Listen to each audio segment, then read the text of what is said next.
5 ans après son adoption par l'Organisation internationale du travail, la C190, dédiée à l'élimination de la violence et du harcèlement au travail, peine encore à franchir les frontières juridiques de nombreux pays. Alors que seuls 44 États ont jusqu'à présent ratifié cet instrument important, l'Afrique ne compte que 9 pays ayant intégré la C190 dans leur législation. Pour marquer cet anniversaire, la CNV internationale a réuni les acteurs du secteur syndical pour faire le point des avancées réalisées et les défis persistants. Nous sommes heureux de nous associer à nos partenaires syndicaux africains en particulier pour cette rencontre que je souhaite, au nom de la directrice générale et de la coordinatrice Afrique de CNV internationale, conviviale avec la presse. Conviviale parce que nous avons à échanger. Convivial parce que nous espérons que ce sera un bon départ pour renforcer nos liens, parce que nous vous concevons, vous acteurs de la presse, comme des partenaires. Partenaires pour contribuer à notre idéal de promotion d'une société où il fait bon vivre pour la femme et l'homme. Nous parlons aujourd'hui de la Convention 190.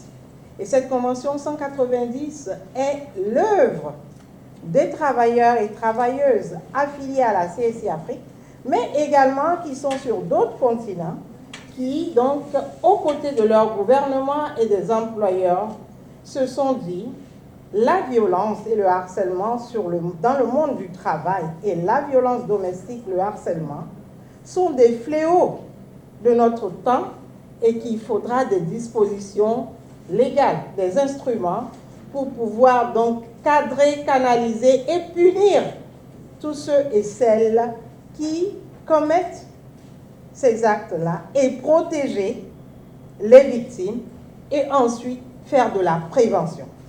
Et donc ce n'est pas une convention avec sa recommandation anodine, c'est quelque chose qui provient du fond du cœur des travailleurs et travailleuses, des gouvernements et des employeurs, parce que où que nous soyons dans la barque, nous sommes tous des travailleurs et travailleuses. Même le président de la République est un travailleur.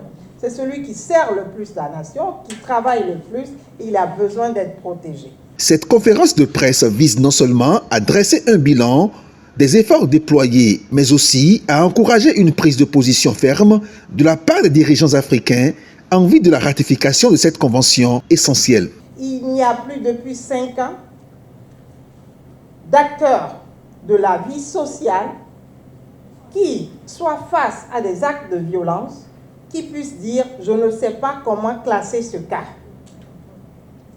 C'est pour cela que la CSI Afrique, avec ses affiliés, ont compris la nécessité de la ratification de cette convention dans leurs pays respectifs.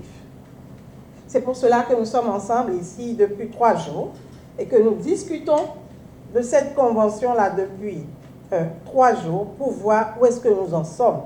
Quel est l'état des lieux? Quels sont les progrès qui ont été réalisés? Je crois, Madame la journaliste, c'est la question que vous m'avez posée et je peux dire que nous avons travaillé. Les 108 affiliés de la CSI Afrique, parmi lesquels vous reconnaîtrez dans le public certains qui sont là, ont beaucoup travaillé.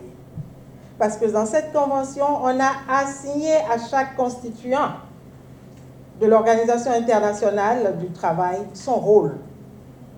Vous verrez dans cette convention le rôle des gouvernements, le rôle des employeurs et le rôle des employés. Les mesures que chacun doit prendre, la tâche qui nous est assignée pour que cette convention, comme on le dit un peu en anglais, soit maîtrisée, soit connue de tous pour que tous les États ratifient cette convention.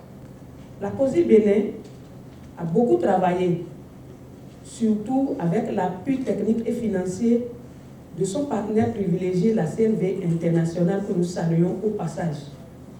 Nous avons déjà, même avant que cette convention ne soit adoptée et n'atterrit au Bénin, nous avons déjà pris notre bâton de pèlerin et nous avons déjà fait beaucoup de vulgarisation par rapport aux tests qui protègent les femmes au Bénin. Nous avons fait beaucoup de sensibilisation sur les radios de proximité. Nous avons fait des sensibilisations dans des ateliers d'apprentissage et dans les collèges. Nous avons tissé des partenariats stratégiques avec des acteurs clés qui sont sur la thématique de protection des femmes dans le monde du travail. Au niveau du Sénégal, nous avons beaucoup fait, même avant l'adoption de la C190 à Genève en 2019. Avec notre partenaire, la CNV International, nous avons à faire le tour des régions. Nous avons 14 régions, mais on a pu faire 9 régions au niveau du Sénégal. Il y avait Thiès, Kolda, Kédougou, Matam, Louga, Saint-Louis, au nord, au sud, à l'est, à l'ouest et au centre. C'est ce qu'on a fait pour sensibiliser les femmes, les jeunes, tout le monde, les former, faire des formations. Ensuite, on a pu faire aussi de mettre en place des comités de veille dans toutes les régions. Et c'était pour faire de telle sorte que les gens qui sont dans les régions puissent remonter leurs problématiques au niveau des comités de veille. Nous, en Côte d'Ivoire, il y a une synergie d'action avec les 5 principales centrales syndicales. Donc cette synergie d'action nous a amené à faire beaucoup de sensibilisation, beaucoup de campagnes. Et nous avons dans tous les domaines, dans le secteur public comme dans le secteur privé.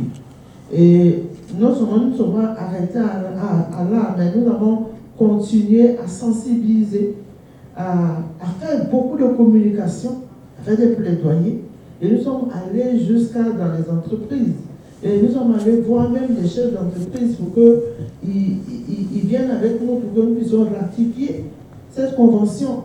Et cette convention, on s'est dit que c'était important pour les travailleurs et travailleuses qu'il fallait que tout le monde s'y mette. À l'heure où la nécessité d'un environnement de travail sûr et respectueux est plus pressante que jamais, l'événement souligne l'urgence d'une action collective pour faire avancer la cause de la C190 à l'échelle continentale. Pour refléter au mieux notre engagement envers les communautés au Bénin, en Afrique et dans le monde, votre plateforme média Reporter Bénin Monde embrasse une plus large vision et devient Reporter Média Monde. Nous sommes le trait d'union entre les communautés et les gouvernants.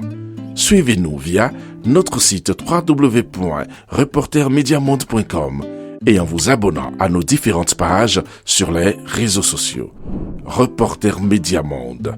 Nous faisons de votre information l'actualité du moment.